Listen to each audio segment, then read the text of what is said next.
Every single film on this list got betrayed, not just ignored, actively betrayed by the studio that made it.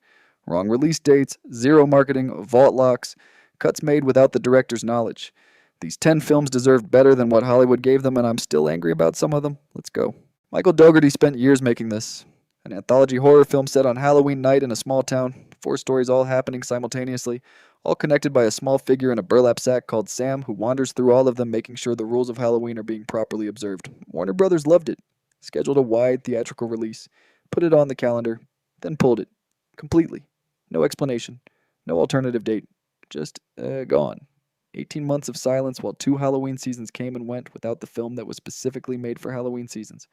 They dumped it direct to video in 2009 with basically no promotional support. A film that was literally designed to be a Halloween theatrical event got a quiet Tuesday DVD release and a shrug. And then something happened that studios never see coming when they do this. The audience found it anyway, word of mouth, convention screenings, people buying the DVD and handing it to everyone they knew. Sam, that small burlap masked figure, became one of the most recognizable horror icons of the modern era entirely without studio support. Warner Brothers tried to bury him, didn't take. Michael Mann, Between Thief and Manhunter, a supernatural horror film set in a Romanian fortress during World War II, where German soldiers accidentally released something ancient and completely wrong from inside the walls. Mann shot this with the same obsessive visual precision he brings to everything, the fog, the architecture, the way light moves through stone. Tangerine Dream did the score, and it creates an atmosphere that genuinely gets under your skin. Paramount took it away from him, edited it down from over 3 hours to under 100 minutes without his involvement. Entire character arcs were severed mid-scene. Plot threads just stop. The film that exists is a fragment of something that was apparently extraordinary, and Mann has never allowed a proper home video release because he refuses to put his name on someone else's cut. What's left is still haunting in places. You can see the extraordinary film underneath the damage, which almost makes it worse. A masterpiece visible through the wreckage of what the studio did to it. Paul W. S. Anderson. A rescue crew investigates a spaceship that disappeared near Neptune 7 years ago and has just reappeared. The ship has been somewhere. Somewhere that changed it in ways the film keeps showing you and never quite explains and doesn't need to. Paramount gave Anderson 18 months to make a film that needed 2 years. The post-production was so compressed that 40 minutes of footage was cut. Some of it stored in a salt mine. Some of it reportedly rotted beyond recovery. The legend around the lost footage became its own thing. People online have spent years trying to piece together what those 40 minutes contained from behind-the-scenes photos and production documents. Lawrence Fishburne and Sam Neill are both doing genuinely serious work here. The production design is extraordinary, and the concept, a ship that opened a door to somewhere terrible and brought that back inside the metal, is one of the most legitimately frightening premises in science fiction horror. It bombed. Paramount moved on immediately. The lost footage was never recovered. Every serious space horror film made since has studied this one. None of them admit it. Robin Williams plays a corrupt children's television host who gets replaced by an earnest, genuinely decent performer in a rhinoceros costume played by Edward Norton. Williams then spends the film trying to destroy him. Danny DeVito directed this and made something genuinely strange.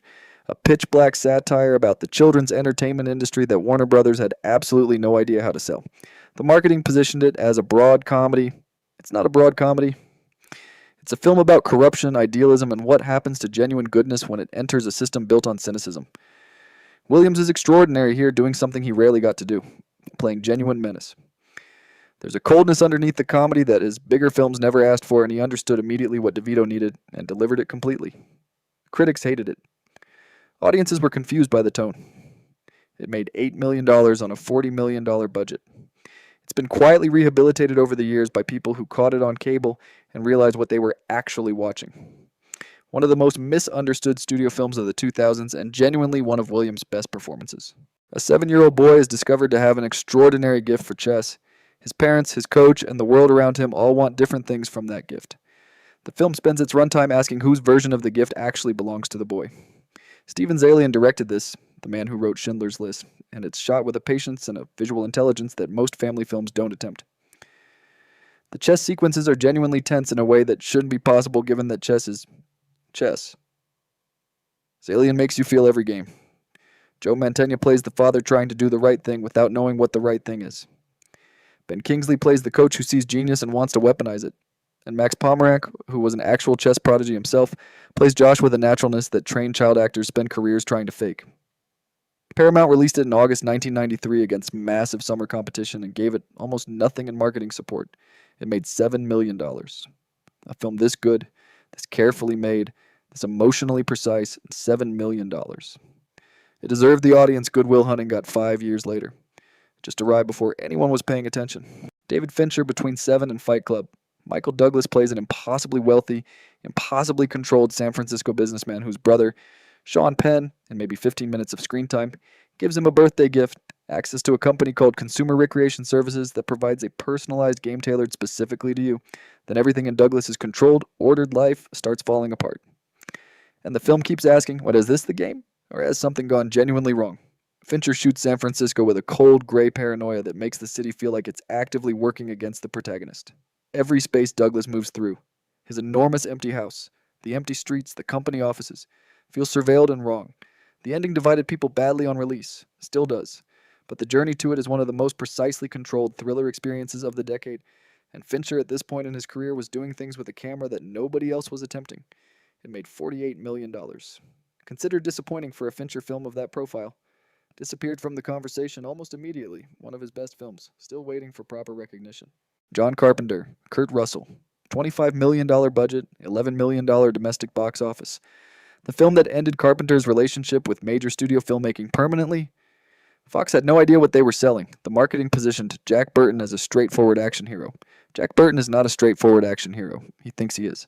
He drives his truck and talks constantly and repeatedly gets knocked unconscious while the people around him do the actual work. That inversion. The sidekick who thinks he's the hero is the entire joke, and Fox communicated 0% of it in the marketing. Russell has never been more purely charismatic than he is here. The production designed by John Lloyd creates an underworld beneath San Francisco's Chinatown that feels genuinely mythological. The action sequences mix kung fu cinema with supernatural horror and genuine comedy, and somehow hold all three registers simultaneously. Carpenter left studio filmmaking almost entirely after this. The film that Fox considered a disaster became one of the most beloved action comedies ever made by an audience that got the joke immediately. 38 years later, the cult is enormous. Fox lost the film. The audience found it. A World War II submarine picks up survivors from a torpedoed hospital ship. Then strange things start happening below deck. Things that might be mechanical failure and might be something else entirely. David Twohy directed this, and Darren Aronofsky co-wrote the screenplay, which tells you immediately that the film is operating on more levels than a standard ghost story. The submarine is a pressure cooker. Literally, physically, the air pressure increases the deeper you go. And Twohy uses that physical reality to build psychological tension that never fully resolves into either supernatural horror or a rational explanation. The cast, Bruce Greenwood, Olivia Williams, Matt Davis, Holt McCallany, is doing genuinely serious ensemble work in an extremely confined space. The sound design is extraordinary. Every creak of the hull, every depth charge, every unexplained noise carries weight. Dimension Films had no idea what to do with it. Released it on 587 screens with no promotional support. It made $1.1 million. One of the most atmospheric horror films of the decade, sitting in a blind spot so complete that most horror fans have never heard of it. Disney acquired Fox during post-production. They had a 2-hour and 17-minute cosmic horror film that didn't fit any franchise they were building, so they released it in October 2020 during the pandemic on the same weekend as several films they actually cared about promoting. Zero marketing, zero push. It made $3 million worldwide on a $16 million budget. The people who found it called it one of the best horror films of the decade. The opening sequence alone, 20 minutes set in Bhutan, almost completely standalone, one of the most unsettling pieces of horror filmmaking in recent memory, is extraordinary. David Pryor built a mythology around an entity called the Empty Man that feels genuinely new in a genre where genuinely new is almost impossible. James Badge Dale carries the film with a quiet, increasingly desperate performance that the studio gave no audience to witness. Disney buried it because it was inconvenient. That's the complete explanation. A film this carefully constructed, this genuinely frightening, this original, buried because the wrong company bought the wrong studio at the wrong time. David Fincher's first film, and the studio made sure it almost destroyed him before he made another one. Fox interfered with the production from before the first day of shooting. The script went through multiple versions. At one point it was set on a wooden planet, at another on a space station, and by the time Fincher arrived, the production was already in chaos. He was shooting from incomplete scripts. Sets were being built while other scenes were being filmed. Cast members were written out mid-production, and then Fox took the finished film and re-edited it without his involvement. Fincher has publicly disowned the theatrical cut. He refused to participate in the director's cut assembled years later because he said no version of the film represents what he was trying to make, given the conditions he was working under. What makes this genuinely tragic is that underneath the production disaster, there is an extraordinary film trying to exist. The monastery planet setting, all shaved heads and religious extremism and institutional failure, is one of the most visually distinctive environments in the franchise. Ripley's arc in this film is the most genuinely bleak and the most honestly feminist of the series.